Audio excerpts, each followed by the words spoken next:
pantay-pantay para sa akin. Pero kaya naming lumevel kung saang level naman kami, yes, kung saang level naman kami pupunta. Kailangan umuwi ako ng may kapital ako.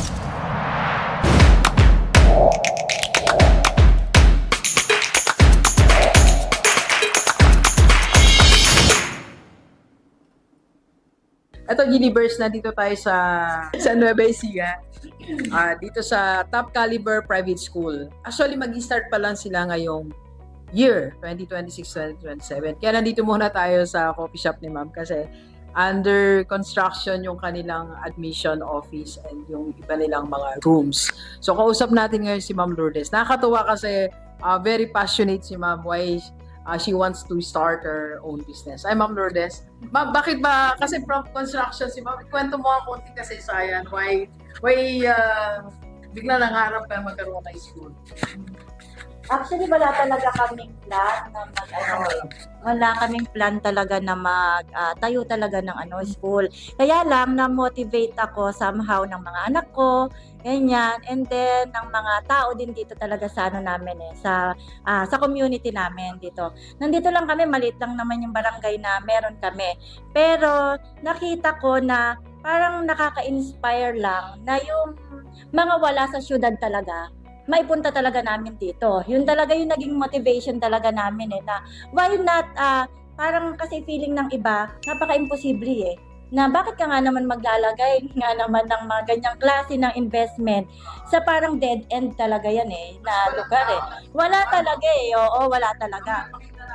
Wala talaga. Parang wala yata tao.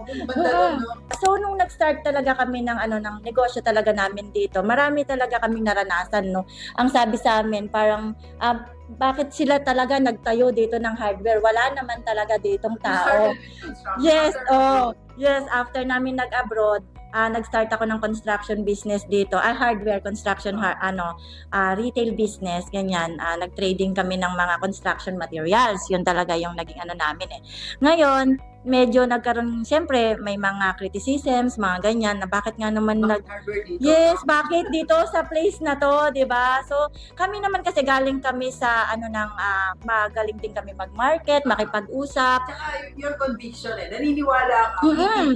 Naniniwala talaga ako na someday, sabi ko, so ginawa namin, nag-market talaga kami. How did you do the marketing? Yung husband ko kasi, kumbaga parang masalita din yan like me rin. Kumbaga kahit na sinong tao po pwede namin kausapin. Hindi kami namimili kung sinong kakausapin namin. Kahit na halimbawa, mataas kang tao, kaya kitang kausapin. Mababa ka, kaya din kitang kausapin. Pinakamaliit na tao, lahat pantay-pantay para sa akin. Pero kaya naming lumevel kung saang level naman kami. Yes, kung saang level naman kami pupunta. Ganun So, hindi naman kami talaga yung namimili. Yun, nag-market kami, nagpunta siya dyan sa mga bahay-bahay. Inikot niya talaga yan.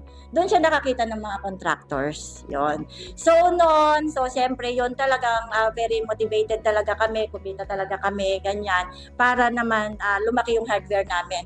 So, yung, alam mo na, pagiging futuristic mo, yung kung ano talaga yung plans ninyo, then nagja-jive kami mag-asawa, nagtutulong kami mag-asawa. Malaking factor kasi na tama talaga yung partner mo You're in the right partner. Yan Kapag ka talagang yung asawa mo is nagtutulungan talaga kayo. Yes, nasa tamang. Yes, yung wala kang magiging problema. Lahat nagsusuportahan kayo sa isa't isa. So wala kaming pinag-usapan about sa relationship. Ang pinag-usapan lang namin business. Then syempre sa family, hindi naman kayo nagkaroon ng conflict in running?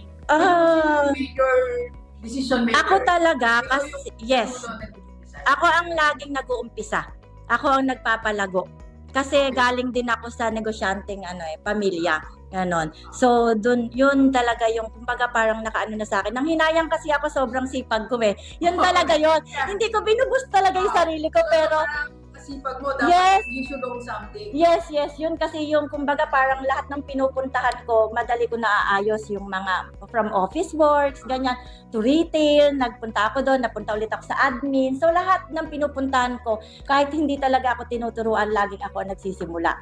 Lagi ako nag-observe, then I'll do it for myself, ganon. Yun yung naging ko. So, yun yung naging startup ko talaga. So, umuwi ako dito nang hinayang kasi ako sobrang sipag ko. Tapos, nandun lang ako sa isang side ng office. Ang ganda nun, Sa mga nanonood mo dyan. Sobrang galing mo, sobrang sipag mo, pero wala kang binibuild. Oo, oo. Panghinayang.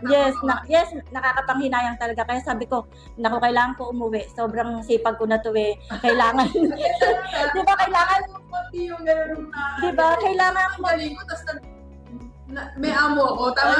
yes, binibigay mo lahat. Yes, binibigay mo lahat sa kanila. Pero nagpapasalamat ako sa Dubai kasi without Dubai, hindi ako magkakaroon ng ng kapital eh. Wala akong kaya sobrang pasasalamat ko sa Dubai kasi nga nabigyan ako ng chance na makapagtrabaho diyan. Nag-ipon ako ng nag-ipon. Paano mo na-resist yung temptation to spend? Nasa Ay, nako, hindi naman. Talagang din ako magastos din talaga ako Lahat ng gusto ko din binibili ko. Pero more on, nagse-save ako. Kumbaga, 75-25 lang. 75% savings ko, 25% expenses ko. Ang laki Yun. yung iba kasi 25. Paano mo nagawa na? Nagawa ko yon kasi hindi naman ang goal ko magstay sa Dubai. Ang goal ko, manguha ng pera sa Dubai. Yun ang ginawa ko. Kaya nag-focus ako sa pagsisave kahit na nandun na yung mga anak ko. Balikan nga natin yung kasi mga alam mo naman dati ako sa vlog Yes. Ang goal mo pagdating mo pa lang doon, alam mo malinaw na malinaw. Parang wala ng pera sa Dubai. Yes, kaya kahit na hindi ko nakuha yung profession na gusto ko nung una, okay lang sa akin. Basta may pera. Yes. Ang goal ko kasi kailangan hindi ako umuwi ng Pilipinas. Wala kasi akong pera dito sa Pilipinas eh. Kailangan umuwi ka maraming pera. Yes, kailangan umuwi ako ng may kapital ako. Yun. Kasi ang goal ko, hindi kailangan na maging sakit ako ng ulo ng parents ko. Kasi from the time na gumraduate ako, sinaksak ko talaga sa utak ko na kailangan ako ang makapagbigay sa parents ko. Hindi na nila ako responsibilidad. Kaya magmula nung nakagraduate ako, hindi na ako naging responsibilidad ng parents ko. So lahat na dapat nang makukuha ko, it's either ako ang mag-share sa kanila. Yun eh. Yun yung parang gusto kong mangyari sa buhay ko. Yun din yung ini-impart ko talaga sa mga anak ko. Yung palang may ate ka na may pera, tapos sinuportahan ka, tapos hindi ka inuobligang magbayad. Yun! Sobrang sobrang jackpot nun. Sa pamilya kasi may isang ganun. Yes, meron. So, shout out naman sa ate ko, na kay ate Noni ko, na talagang sumuporta sa akin. Until now, mama, siya yung kumbaga yung nagbibigay sa akin ng from the, pag wala akong pang pondo, nandyan siya, ganon. Nakaabang lang siya. Yes, oo, kaya nga sobrang bait talaga, sobrang blessed ko talaga sa kanya. So, nung nag-hardware ako, talagang purely talaga nasa isip ko, kailangan kong kumita. So, kailangan yan laging may kapalit yung pagod mo ng kita. Ganyan, di ba? That's the principle. Oo, pero, yes, kasi iba ang level ng pagod sa hardware, Iba yon. Kasama ang utak mo dyan, kasama ang katawan mo. Gusto mo ma-experience ng mga taga rito. Na magkaroon sila ng, yes, opo, yon. Maluwag na space. Yes, maluwag. Yung talagang safe talaga yung mga anak nila, secure talaga yung mga anak nila. Siyempre, along with that, competitive talaga yung school namin na makapagbigay talaga siya ng quality education. Yan talaga yung purpose talaga namin. How to run your school as business with a mission. Kaya ang framework, ito sa lahat ng school owners, kaya ang framework na tinuturo dito is purpose and profit. You should have your purpose muna, then magkaroon tayo ng profit. Kasi, para maging yes. long-term school. Yes. Hindi naman din kasi magiging successful yon kung wala rin namang profit. Paano rin naman yon, di ba? So, syempre, dapat balance lang. At saka alam mo talagang mahal na mahal mo yung ginagawa mo. Yung feel na feel mo talaga. Kasi kung hindi, sa tingin ko, lahat naman yan hindi magiging successful kung hindi mo talaga gusto eh. Diba? So, although mahirap, laban lang. Kumbaga, kaya mo lahat yan. Yun lang. Yes. Congrats, ma'am. Mamaya natin tanongin si ma'am kasi ano pa tayo nasa kalagitnaan pa kami ng coaching sa marketing. Pero so far, ma'am, natutunan ka naman sa coaching natin ngayon, no? Marami naman. Oo. So far, sabi ko parang talagang magiging ayos yung startup natin. Naka 1/4 pa lang kami. Mahaba pa yung oras namin ni Ma'am Lourdes. Thank you, ma'am. Let's go. Alright, Gilibers. Nandito tayo sa Nuevesia. Welcome, Nuevesia. Dito tayo sa Top Caliber Private School. Yan, sa Nuevesia yan. So, first year of offering ng nursery, kinder, grades 1 to 6, grade 7 to 11. Alright. So ngayon, nagpunta tayo dito para one-on-one coaching kay ma'am sa owner of the school.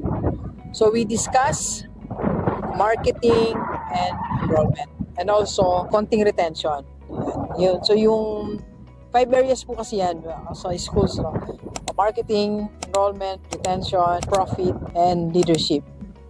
So yung iba sa ako na i-discuss kay ma'am kasi sobrang dami na.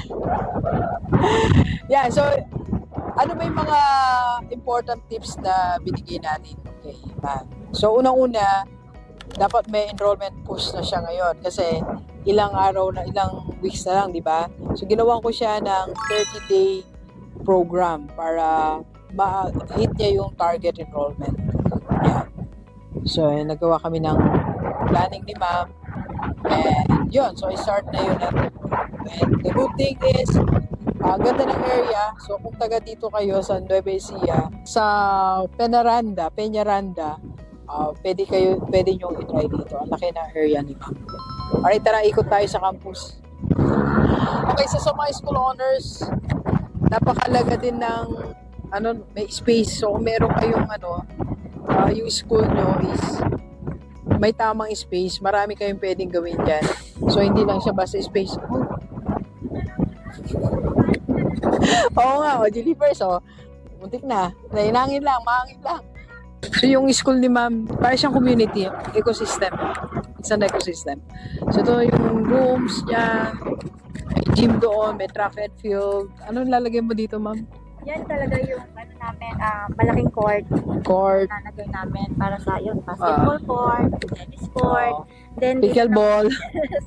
lahat halos ng gusto namin cater na all kinds of sports na makakatulong tayo kasi alam mo na mga bata, mga para sa physical activities natin. And then ito naman inalak namin siya para sa ano ba ang tawag doon sa mga track and field. Ganyan, yung mga gusto mag-jogging lang. Yan, nakasama din talaga yan. Tama-tama sa cream, ma'am. Yes. Ito na yung training area nila. Tama-tama nga. Oo. Yung may mga physical training kasi Yes, ang criminology.